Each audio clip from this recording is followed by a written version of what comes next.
Hey, my manufacturer just informed me these tariffs are 145% after the 28th. I'm trying to come up with a new plan. Is this something you can help me with? Welcome to Brand Talk with Rachel and Drew. I'm Drew. I'm Rachel. We're coming at you from a piece of the warehouse. This is a different setup. Yeah, I don't know where to look. The camera's there. You're here. Me, right here. Yeah, we don't have another camera on us. So, Nope. All right. Going back and forth. So Brooks has to be thunder thumbs on the camera switcher. And yeah, I feel your pain. My thumbs are sore from the weekend, actually. Messaging my little... I actually ended up getting my nails removed yesterday because my thumbs are so sore. I actually call Rachel my thunder nails. thumbs. It's my nickname for Rach. Like, I work hard. What can I say? you do get some thumbs, just like bam. They're very effective. They're kind of flat because I use them so much. I've worn off my I don't even know if I have a fingerprint, if I'm being honest.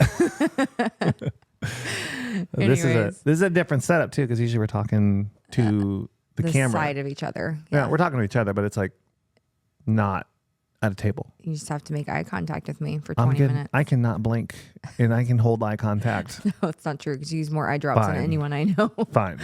Okay. I just crossed one eye. It's a skill that I have. I worked on that specifically. Kinsey can do it too. Runs in the family. We're going to talk about something pretty juicy today. There is some shit going down. Tariff talk. Tariff talk. We're going to talk about it. With Rachel and Drew. Yep. We're going to talk about the tariffs.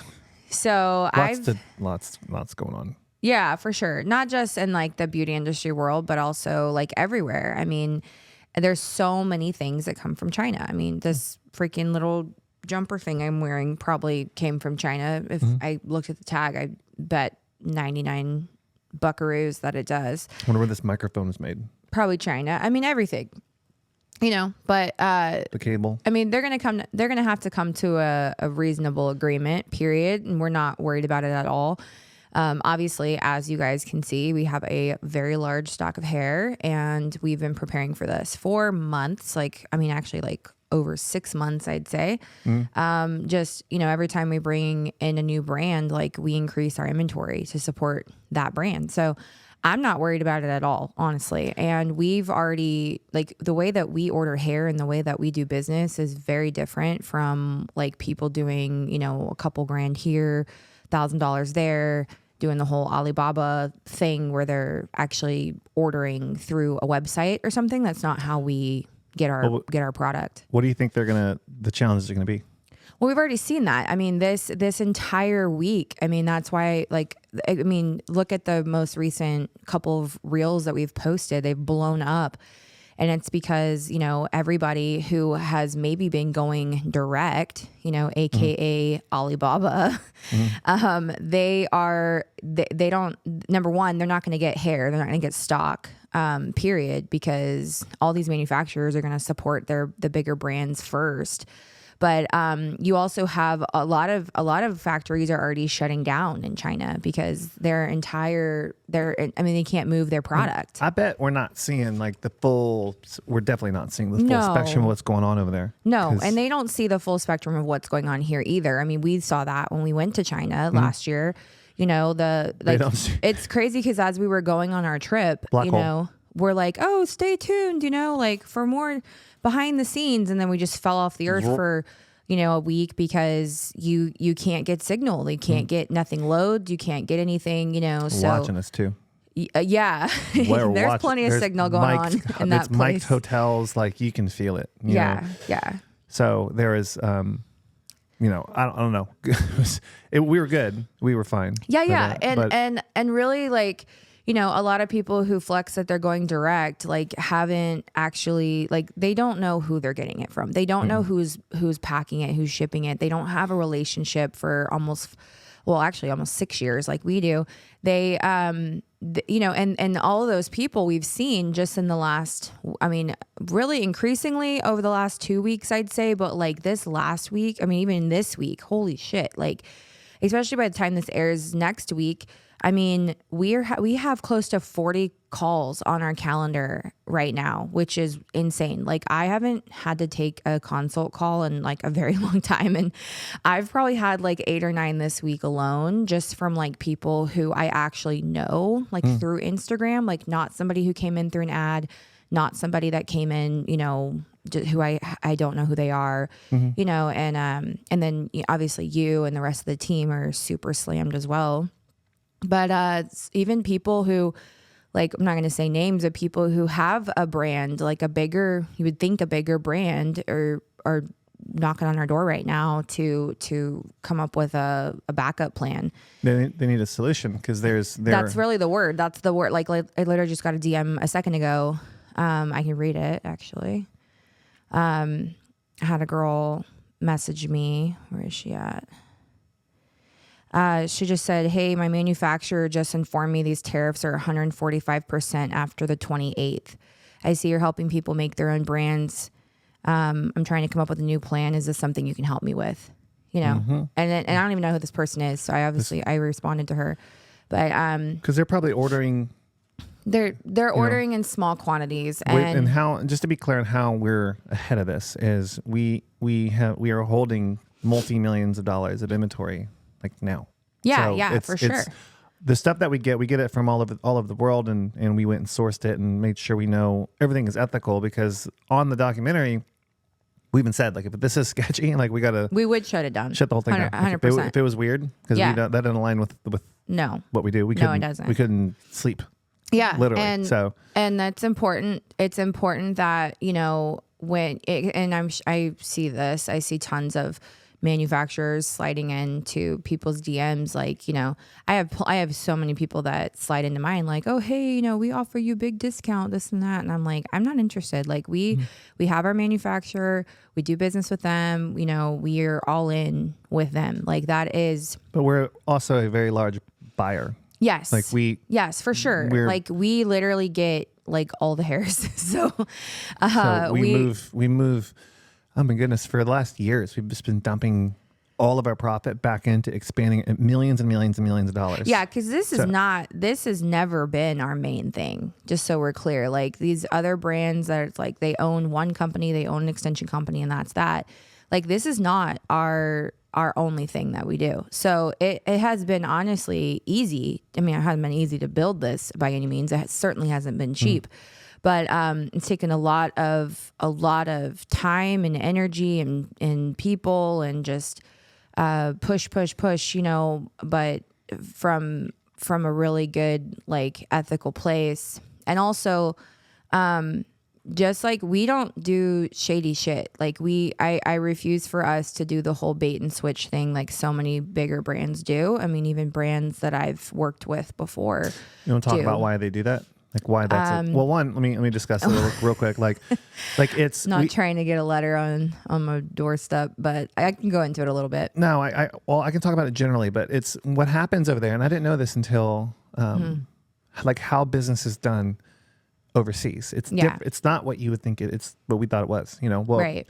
And with all of them, all the peoples, and I have a buddy who does, he's out there doing clothing, and he has offices, and he's just out there. Yeah. He's a wild guy. He's living out there, running his businesses, and there's brokering that is going on, is what he told me. So it's meaning, like, you will get a deal on Alibaba or WhatsApp, and they will close that deal, but they're really just brokering it to another person. Or even like DHgate, like that's another app that people like buy like sketchy shit off. So you have this layer of salespeople, and then they will hand the deal off, and they'll just take the cut of the deal, and then they're back off to doing more deals. So by the time, if you find a path that's not low quality, and maybe you find something, then you're getting handed off sometimes 3, 4, 5 times before the product gets to you. So everyone's getting hand in the deal, and that's how they do it. Well, and then you don't get any quality product either, because you don't have a quality sales interaction. You don't have a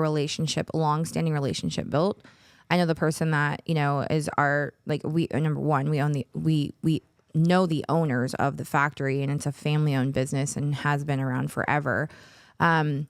But the people that are there, they know who we are, right? Like, when we walked in, everyone's like, "Rachel and Drew," various. It's weird, strange. Yeah, I was just like, y'all know a lot about us, and I only know a few of you, but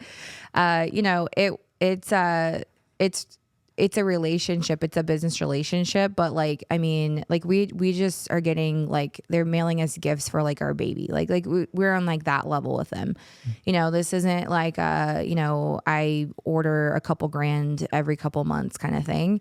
And the people that have been doing that, you know, and that could work for you, right? For a little while. But like when something goes down like it is right now, it is definitely, you do not have a strong position whatsoever. You are going to be last on the list. You're going to be last on the totem pole. And, you know, you're going to start getting messages like that. I haven't gotten messages like that at all. I have only messages we've discussed through a phone call, Zoom, you know, and text is that there are no issues. There are no worries.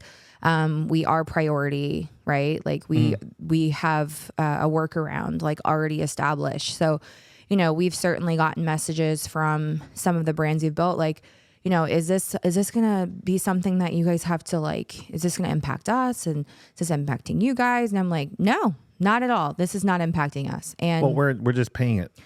Well, like if it does impact us, yeah, we will pay it. But in the sense of like a per box fee or like whatever, right. Like that's like we are this is a run like a business. This is not run like a salon, where you're just guessing and your pricing is based off, you know, what feels right and all this crap. This is a business, and it's important to us that if we were going to build this business, that it was set up for success, that it was profitable from right out of the gate, and that it was something that if we're going to do something, we're going to do it right. And we're going to plan for potential error or problems, you know, because as you grow and scale, like obviously things will go up. And we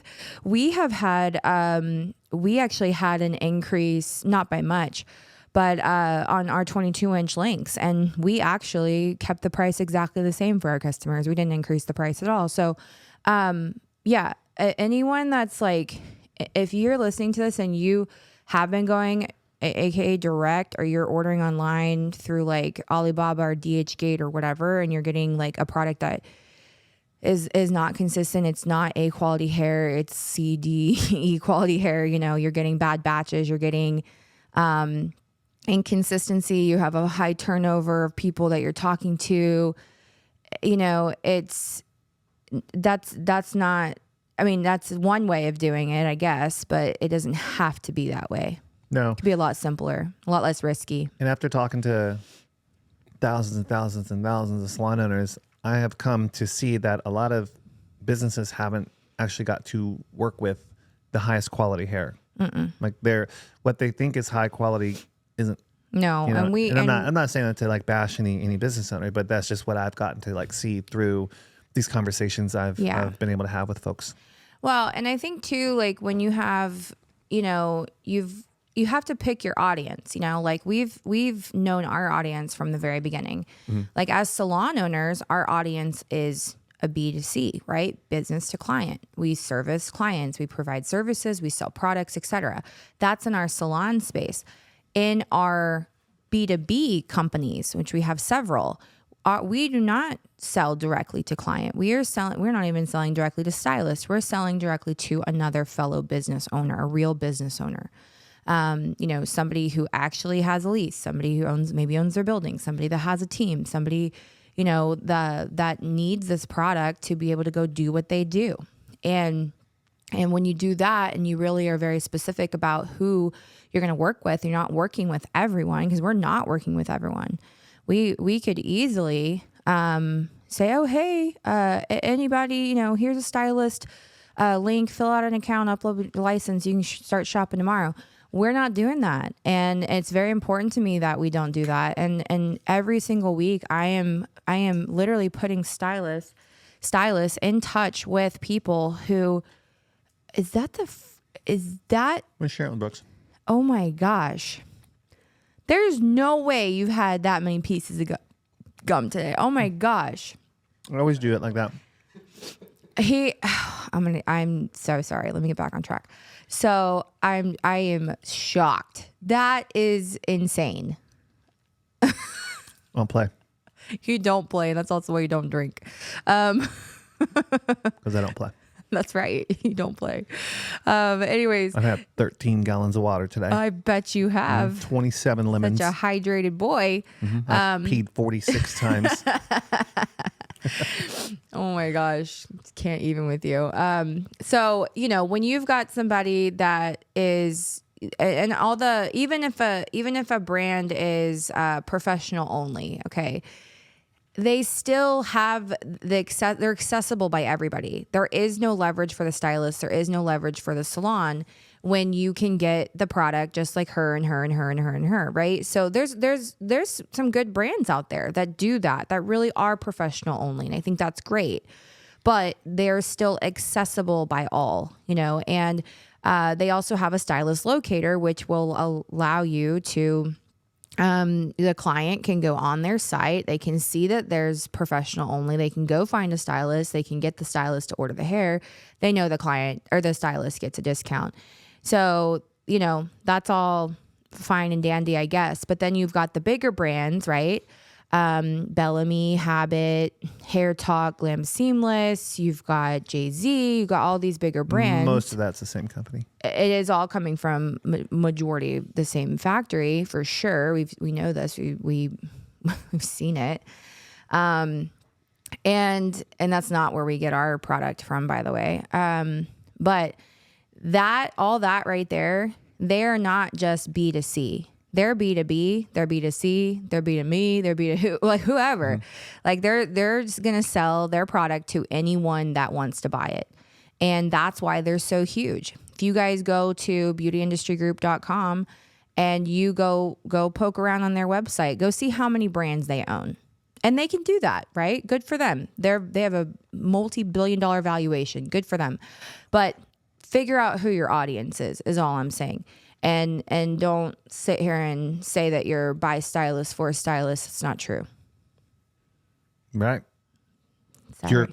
I don't know if you talk to me or. Well, I'm looking at you. You're looking at me. I'm cameras over there. But that's the way I feel about it because, and then a lot of these bigger brands, they'll have this facade of like, oh, we really support salons, and we do education and this, that, and the other. And then you're sitting here. I can't tell you how many ads I get hit with on a daily basis of a B2C, a B2C ad targeting me with this particular product. It's not a professional ad. It is a client like, oh, hey, I can put my own tape-ins in. Oh, hey, I can put my own clip-ins in. I can buy these wefts and give it to my stylist, that kind of thing. Like, those and Bellamy's already shut off their international shipping as of this week, which next week this is old news. So when this airs, but that tells me that there's a supply problem right there, that they're trying to reserve the supply for just the US and they're going to cut off some supply to other countries, maybe because they don't have it, maybe because they can't get the product or they don't have healthy enough stock to be able to keep up with the orders that they already have. Yeah. So they have to ship out. They have to export. Like if they don't, what I found is like if they're not exporting, the country's not moving. Who's they? China? China. Yes, for sure. They're just, any country that's not America, America where they're these huge consumers. So I don't know, I've been watching the news a lot, but there's just, they can't move their product. So if China can't move the product, they're in a really bad spot. For sure. So I do think they're going to figure it out at some point. They have to, yeah. But I don't know. I don't think Chi's going to come to the table and be like, I'm ready to talk. Maybe I hear, but who knows? Because if they don't set the deal, then America's going to set the deal and we're going to set it what it should be set as. And it's not going to be great, but we're wanting to figure something out because it's such a huge business. Everybody wants to get along. Yeah. But it's kind of the game of chicken right now. It is for sure. And it's going to impact. It's like a duel. Everything, but it's either, I want them to get it figured out. Of course. Yeah. So do I. Not just, I think everyone does. Like we don't have, I'm not worried about it at all as far as how our business is concerned. I do want it to be figured out in the sense of just how many things do come from China, like cheaper, really small things, you know what I mean? So, think about almost every freaking thing that's on Amazon. I can't even imagine what Jeff Bezos is It's wild though. Have you ever thought about it though? They are governmentally speaking an enemy. not the people. The people are wonderful. I'm not talking about the human beings. Yes. Like they're great, you know, and it's the governments. It's not the people. I know. People don't want to fight. No, they don't. And they're good people too. You travel enough, you go around the world. People are great everywhere. It's not the people, it's the governments and the powers that be.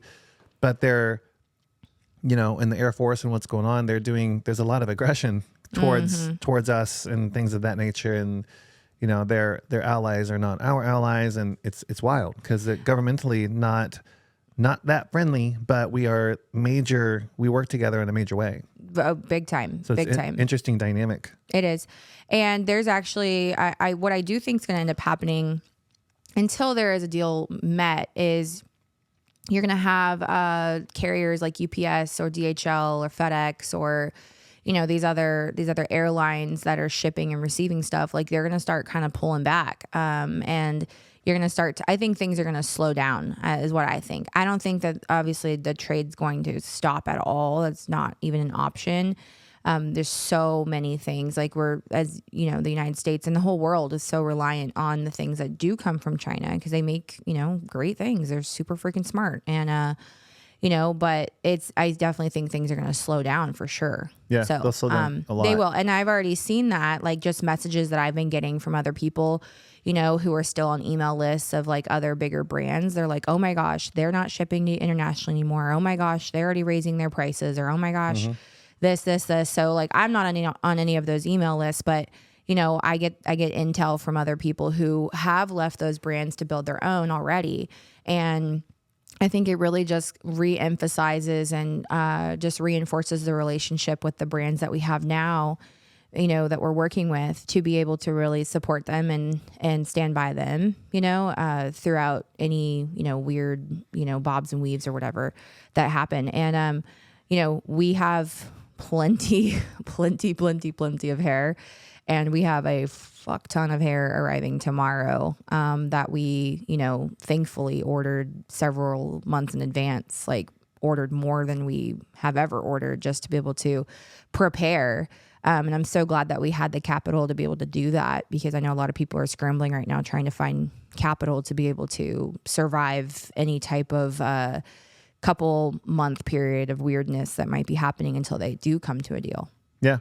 So there's a solution that we kind of worked out, you know, and we can kind of talk about it, but if people are working with us, then our main goal is to get them their stuff. Exactly. You know? So we want them to. We haven't experienced any change or shift or anything at all. I mean, business as usual. I'd actually say our sales are up right now. I've had people say, you know, should I order a bunch right now? And I'm like, if you want, go ahead. But like, we're good. Like there's no issue. So, you know, but I do think, you know, I think a lot of the hysteria and like fear comes from maybe clients who are talking about it, you know, in the salon, and then that ends up putting that idea in the head of the stylist, and then the stylist puts the idea in the head of the owner, and then before you know it, you know, there's this telephone game of stuff. And depending on which brand that people are using in their salon, yeah, there are gonna definitely be tariffs for sure. You know, but we've had a lot of people who have been, you know, AKA going direct, and they're all literally like, our call calendar is slammed with people who are like, okay, I've been going direct, but like not like direct. And, you know, like the girls we talk to, and they're like, and I really need y'all's help. Like I really need to be able to have the access to a stock of hair like what you guys have to be able to carry on my business and not see a dip. Yeah. And we got to help them with the margin, make sure that they have a proper ordering process. Their cost of goods are correct, and not making sure you're not overspilling in your cost of goods by over leveraging maybe profit or owner's pay that they should be taking home. We're also doing a lot of that. Also helping them with their business, because a lot of people are coming to us. They're like, oh yeah, I need you to help me build my brand. I'm like, well, we also need to help you build your business, because if you like the way that the numbers I'm seeing of how your brand's been going on your own, your business is gobbling up any profit that your brand's been making. So like we need to also help you build a better business at the same time. So a lot of people who especially this week and last week, I'd say, is they're like, I didn't even know you guys also help build a business. And I'm like, yeah, that's like actually what we have always done, you know, and just in the last, 2.5 years, we've been helping people build brands. So like most of which was very low key. And then obviously, and into our own clientele. And then we really didn't start putting it out there to like the public, salon owner public until probably over a year ago now. So, but yeah, it's important that, like your brand has to also be a business, like this whole, everything you guys see here behind me and around me is all, this is a business, like there's margins, there's organization, there's order, there's, total top-notch care and detail into every single thing that we do. And that's important and that's why it's grown the way that it has, I think too, is because it was set up right from the beginning. And it wasn't just like this creative, like, I think I'll start my own brand. And then, there's like, it's a scalable business model. It really is. There's a lot of arbitrage going on. I'm seeing even maybe with larger brands. I don't know. There's probably an element of that happening where, if you guys don't know what arbitraging is, it's where you get an order, you do the sale, and then you put the order into wherever you're sourcing it from. And then there's this time delay. And then you're trying to scale that. You can't scale that. It's just, you got to have stuff in hand. You got to spend the capital about 1,000 times more than you maybe thought to do originally. Yeah. It was for us. We're like, man, we have to move some crazy monies to get this going and make to get it going, just to get it going. Yeah. So everything we have is in Texas. That's why. So we're overnighting. So our customers are getting their stuff, their brand immediately. So Kenzie's out here, Chloe's out here. Like we're working all the time, every day. Yeah, so for sure. Just tightening up that churn of, sale to client, or the conversation of like, are you thinking about getting, extensions or a particular look? And then be able to get that product or having that product in-house is huge. Just by having it, you'll make more money. Well, that right there is what took our own salon from 1 million to 2 million in 1 year's time. Not even 1 year's time. It was building the hair extension bar. We demolished our office, remember? And we demolished the office. It was a great office, but literally knocked all the walls down, new flooring, built the hair extension bar, big expense, I'm not talking just, not even in the cost of hair, but big expense in the sense of construction, no immediate return right in that moment, right? No. As soon as that hair went on that wall, we were moving hair, you know what I mean? And that's really when our journey on sourcing our own product happened, was in that same timeline. At the time, I wasn't able to talk about it, speak about it, of any kind. But at the end of the day, guys, like, I'm a salon owner. Drew's a salon owner, just like you. I was a stylist a lot more often than I am now at that time. And I was just sick and tired of working with a product that I could not count on. And it was a tough spot to be in too, because I actually was educating for the product that I was using. And that was really hard, because I believed in the brand, I believed in the people, and I believed in all of it. And I almost felt bad. Like I did. I felt guilty for, the idea of finding. And I know when we first started sourcing or even looking, I'm like, I just need like freaking a rooted blonde that's not going to turn green at the top. Like is that so much to ask? That's all I want. And then, we originally started with just a couple of colors. And then from there, we just kind of started expanding as I started kind of stepping away from that brand and just wasn't aligning with where it was going. And it was a natural transition, and I do believe that everything that we're doing and everything that, that we're able to help all these saloners do, and also be able to give them this other income stream, or 2 or 3 or 4, depending on how big they want to go with it. It's exactly what we're meant to be doing.